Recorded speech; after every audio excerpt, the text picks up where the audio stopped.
సంగారెడ్డి జిల్లా కందిలోని లక్ష్మీనగర్ కాలనీలో ఆదివారం సంజీవిని హనుమాన్ ఆలయ విగ్రహ ప్రతిష్టాపన ఘనంగా నిర్వహించారు. అయోధ్య రామ్లల్లా యంత్ర ప్రతిష్ఠ చేసిన వేద పండితులు చిదంబరం శాస్త్రి ఆధ్వర్యంలో మంత్రోచ్చారణ యంత్రం, హోమం, పూజా కార్యక్రమాలు వైభవంగా నిర్వహించారు.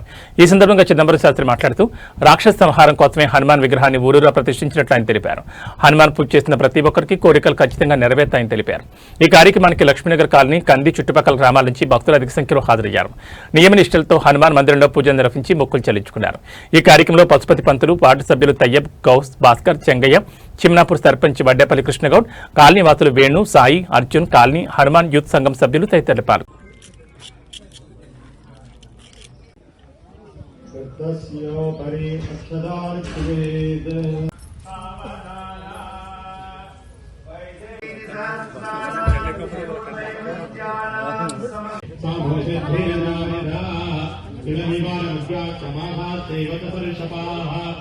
श्यामाकाशानि कृत्ताः प्रियं नवदीपकाः द्रौपदी पांचाला मंडोदरी पांचाली दमयंती महाबली वृषणाम हरिश्चंद्र नरकांचनमलापारिणी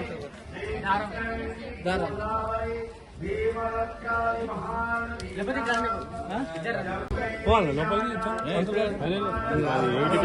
మనం ఇది లేపాలి, శివలింగం పెట్టాలి.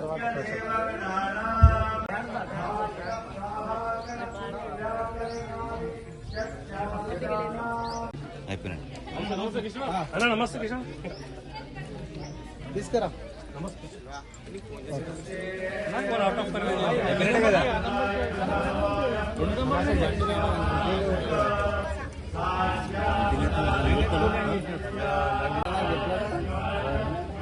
పక్కన పడుతుంది.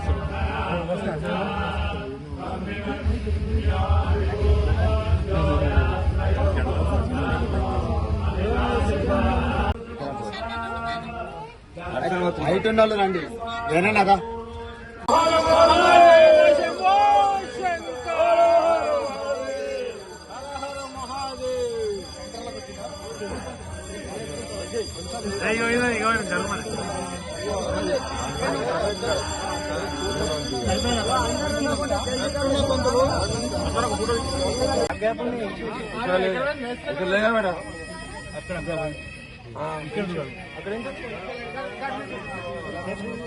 కొద్దిగా జరపాలి, కొంచెం ఇక్కడ జరగాలి, కొంచెం అక్కడ జరగాలి, ఇక్కడ జరగాలి.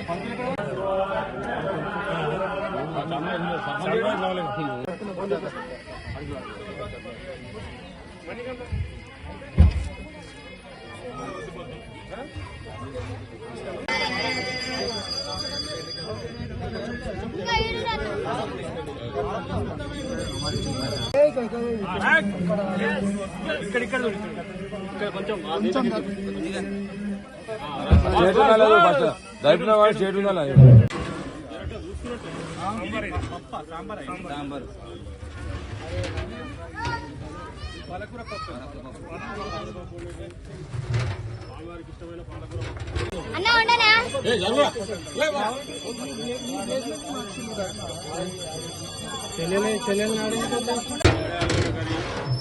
ఆలుగడ్డ కర్రీ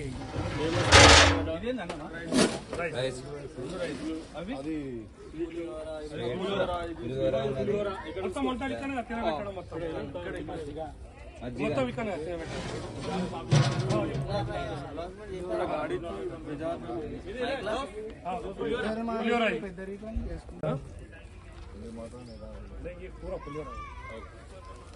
రామకృష్ణ మొత్తం అయిపోయినట్టే కదా.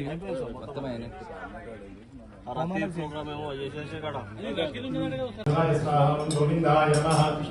ఓం మధుసూదనాయ నమః, ఓం త్రివిక్రమాయ నమః, ఓం వామనాయ నమః, ఓం శ్రీధరాయ నమః, ఓం శ్రీకృష్ణాయ నమః, ఓం పద్మనాభాయ నమః, ఓం దామోదరాయ నమః, ఓం చంద్రశేఖరాయ నమః, ఓం వాసుదేవాయ నమః, ఓం పురుషోత్తమాయ నమః, ఓం నరసింహాయ నమః, ఓం శ్రీరాయ నమః, ఓం నారాయణాయ.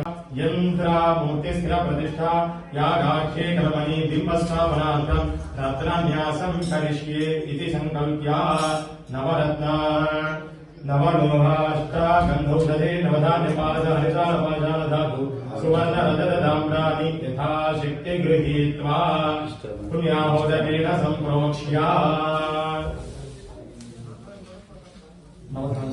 జై శ్రీరామ్.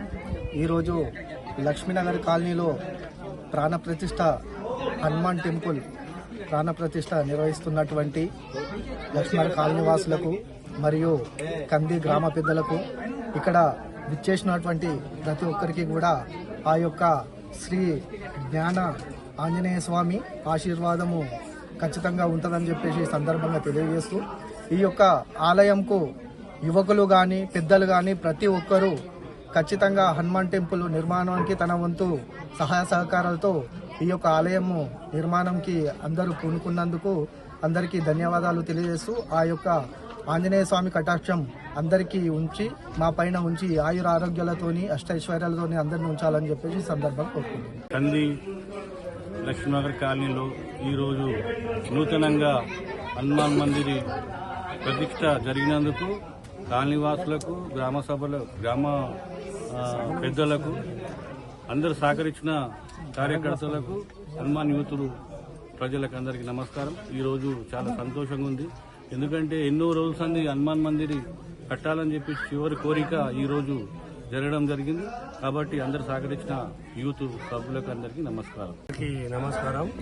ఈరోజు కంది లక్ష్మీనగర్ కాలనీలో కొత్తగా హనుమాన్ మందిర్ మేము కట్టడం జరిగింది. మా హనుమాన్ యూత్ పిల్లలందరూ మాకు గతంలో మేము ఎలక్షన్లో నిలబడక ముందు నుంచి ఈయన సమస్య ఇదే చెప్పారు మాకు, అన్న ఈ గుడి చాలా ఏళ్ళుగా పెండింగ్ ఉన్నది, దీనికి కంపల్సరీ మీరు సహకరించాలంటే మేము అప్పుడు ఈయన మాట ఇవ్వడం జరిగింది. మేము ముందు ఉండి కంపల్సరీ దీనికి ఎలాంటి దానికైనా మేము ముందరుండి సహకారంగా ఉంటామని చెప్పాము. చెప్పిన రకమే గెలవంగానే మొదటి నెలలోనే గుడి పని స్టార్ట్ చేసినాము. అందరినీ యూత్ పిల్లలకు మా అందరు చాలా కష్టపడ్డారు. మాతో పాటు అందరు సహకారం ఉంది. మా కాలనీ లక్ష్మీనగర్ కంది ప్రతి సహకరించిన మనసు పూర్తిగా మా హనుమాన్ యూత్కి వెళ్ళి కృతజ్ఞతలు చెప్తున్నాం. Thank you. కంది గ్రామంలో ఈరోజు సంజీవరాయుని యొక్క హనుమంతుని ప్రతిష్ట కార్యక్రమం నిర్వహింపబడింది. ముహూర్తం పూర్తి అయింది. ఆంజనేయ పూజితశ్చేత్ పూజిత సర్వదేవతా అని చెప్పి పరాశర మహర్షి చెప్పారు. ఒక ఆంజనేయ స్వామి పూజ చేస్తే సకల దేవతల పూజ చేసినట్లే అని చెప్పి, అందువల్లనే ప్రతి గ్రామ నివాసశ్చ భూయాద్ రక్షో నివారణే అని రాక్షస బాధ నుంచి రక్షణ కోసమని ప్రతి గ్రామంలో ఆయనకి నివాసం ఏర్పడుతుంది అని చెప్పి కూడా చెప్పబడ్డది. ఏమిటి రాక్షస బాధ అనంటే, లంకలో రావణుడు మరణించాక విభీషణుడు రాజయ్యాడు. విభీషణుడు ధర్మాత్ముడు, శ్రీరామచంద్రుని యందు అనన్యమైనటువంటి భక్తి గలవాడు. రాముడు మానవ శ్రేష్ఠుడు, నరశ్రేష్ఠుడు. రాక్షసులకి నరమాంసం ఇష్టం కాబట్టి వాళ్ళు నరుల్ని భక్షిస్తూ ఉంటారు. మరి శ్రీరామచంద్రుడు నరశ్రేష్ఠుడు, అటువంటి ఆయన పరివారాన్ని చంపటం మంచిది కాదు అని చెప్పి విభీషణుడు లంకలో నిషేధం చేశాడు. ఎక్కడా కూడా నరమాంసం తినటానికి వీల్లేదు అని చెప్పి రాక్షసులకి నిషేధం విధించాడు. వాళ్ళకేమో చాలా ఇష్టం నరమాంసం రాక్షసులకి. విభీషణుడేమో నిషేధించాడు రాజు. కాబట్టి ఎలాగూ అని చెప్పి వాళ్ళు ఆలోచించారు. వాళ్ళలో పెద్ద ఆయన అన్నాడు, రాముడు శరణు వేడిన వాళ్ళకి ఏమి కోరితే అది ఇస్తాడు. కాబట్టి మనం రాముడిని శరణు వేడదాం. రాముడు కనుక మనకి నరమాంసం తినటానికి అనుమతిస్తే ఇక విభీషణుడేమీ అనడు. కాబట్టి మనం రాముడి దగ్గరికి వెళ్లి ఆయన అనుమతి తీసుకుందాము అని బయలుదేరారు. శ్రీరాముడి దగ్గరికి వెళ్లి శరణు వేడారు. ఆయన తనని ఎవరు శరణు వేడితే వాళ్ళకి విచక్షణ కూడా చేయకుండగా అభయం సర్వభూతేభ్య దదామ్యేతద్వ్రతం మమ, అందరికీ కూడా అభయం ఇస్తాను, ఇది నా వ్రతము అన్నాడు రాముడు. కాబట్టి రాక్షసులు శరణు వేడితే వాళ్ళకు కూడా అభయం ఇచ్చి, ఏమిటి మీ కోరిక చెప్పమన్నాడు. చెప్పమనేటప్పటికి రాక్షసులు అప్పుడు బయట పెట్టారు అసలు విషయం. అయ్యా, మాకు నరమాంసం ఇష్టము, విభీషణుల వారేమో తినటానికి వీల్లేదన్నారు. కాబట్టి మాకు నరమాంసం తినేటట్లుగా అవకాశం మీరు ఇవ్వవలసినది. మీరు కనుక అవకాశం ఇస్తే విభీషణుల వారు ఏమీ కాదనరు అని అనేటప్పటికీ వెంటనే శ్రీరామచంద్రుడు మరి వాళ్ళకి శరణు వేడిన వాళ్ళకి అభయం ఇచ్చాడు. కాబట్టి అలాగే మీ మాట నేను కాదనను, కానీ ఒక నియమం చెబుతున్నాను. ఎక్కడ ఏ ఊళ్ళో ఆంజనేయ స్వామి ఉండడో ఆ ఊళ్ళో నరుల్ని నరమాంసం తినండి అని చెప్పి రాముడు ఆజ్ఞ చేశాడు. ఆజ్ఞ చేసి ఆంజనేయ స్వామి కేసి తిరిగాడు. అర్థమైపోయింది ఆంజనేయునికి.